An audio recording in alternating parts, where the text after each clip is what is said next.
700 বছর পুরনো রাজধানী শহর, মেঘনার বুকে ভেসে ওঠা মায়ার দ্বীপ আর ভরপুর মাংসে ঠাসা বিরিয়ানি। নারায়ণগঞ্জ যেন এক গল্পের মতো। সেই গল্পের খোঁজে আমাদের এবারের যাত্রা নারায়ণগঞ্জে। ঢাকার গুলিস্তান থেকেই আমাদের যাত্রা শুরু, সাথে আছে আমার ছোট ভাই রেদওয়ান। বাস যুগে ছুটতে লাগলাম হানি ফ্লাইওভারের উপর দিয়ে। গুলিস্তান থেকে এসি নন এসি দুই ধরনের বাসে করে সোনারগাঁও আসা যায়।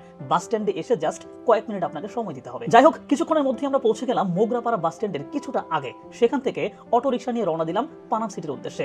অবশেষে আমরা চলে এসেছি পানাম সিটিতে। চলুন ভিতরে যাই। টিকিট মূল্য হচ্ছে 20 টাকা। দেখি ভিতরটা আসলে কেমন। পানাম সিটির ইতিহাস বেশ পুরনো। ইনফ্যাক্ট এই সোনারগাঁও অঞ্চলটার ইতিহাস অনেক পুরনো। 1204 সালে বাংলায় মুসলিম শাসন শুরুর পর থেকেই সোনারগাঁওয়ের নাম আঞ্চলিক রাজধানী হিসেবে উঠে আসে এবং 1338 সালে ফখরুদ্দিন মোবারক শাহ যে স্বাধীন সুলতানের যুগের সূচনা করেছিলেন, সেটাও শুরু করেছিলেন এই সোনারগাঁওকে রাজধানী করেই। মেঘনা শীতলক্ষা সহ চারপাশে অনেক নদী নালা থাকায় জায়গাটা সেই সময় থেকেই গুরুত্বপূর্ণ ছিল। আর তখন থেকেই এই সোনারগাঁও এবং পানামনগর বিভিন্ন সময় বাংলার রাজধানী হয়েছে। সেই সময়ের তালিকায় বিখ্যাত ঈশাখার শাসনামলও রয়েছে। কিন্তু এখনকার যে ভবনগুলো দেখা যাচ্ছে, এগুলো কিন্তু সেই সময়ের স্থাপনা না। এই স্থাপনাগুলো বানানো হয়েছে মূলত 19 শতকে একদল বণিকের দ্বারা। ব্যবসা এবং বসবাসের উদ্দেশ্যে মাঝখানের রাস্তাকে কেন্দ্র করে দুই পাশে সারি সারি ভবন এবং আধুনিক ড্রেনেজ ব্যবস্থা করেছিল তারা। যাই হোক, সেই সময়ের সেই জৌলুস না থাকলেও ইতিহাসের সাক্ষী হয়ে এই সিটি এখনো দাঁড়িয়ে আছে।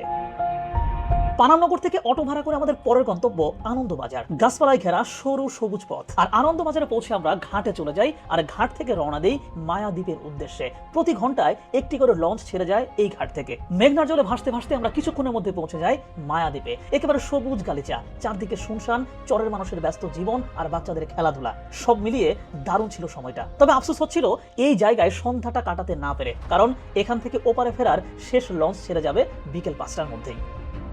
যাই হোক, ফিরে এসে আমাদের পরবর্তী গন্তব্য সোনারগাঁও লোকশিল্প জাদুঘর। পরিচ্ছন্ন পরিবেশ, সাজানো গোছানো আঙিনা, দেখতে খুবই ভালো লাগছিল। জাদুঘরের ভেতরে ভালো রকম কালেকশনও আছে, নিজ চোখে দেখতে সেগুলো ভালোই লাগে। আর দল বেঁধে এসে আড্ডা দেওয়ার জন্য এই জায়গাটা বেশ দারুণ।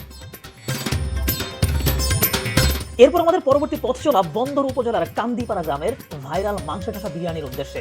বহু পথ পাড়ি দিয়ে যতক্ষণ আমরা বিরিয়ানির দোকানে পৌঁছালাম, ততক্ষণে আজকের মতো এখানকার বিরিয়ানি শেষ। চাহিদা এত বেশি যে বিরিয়ানি 4টার আগেই শেষ হয়ে গেছে।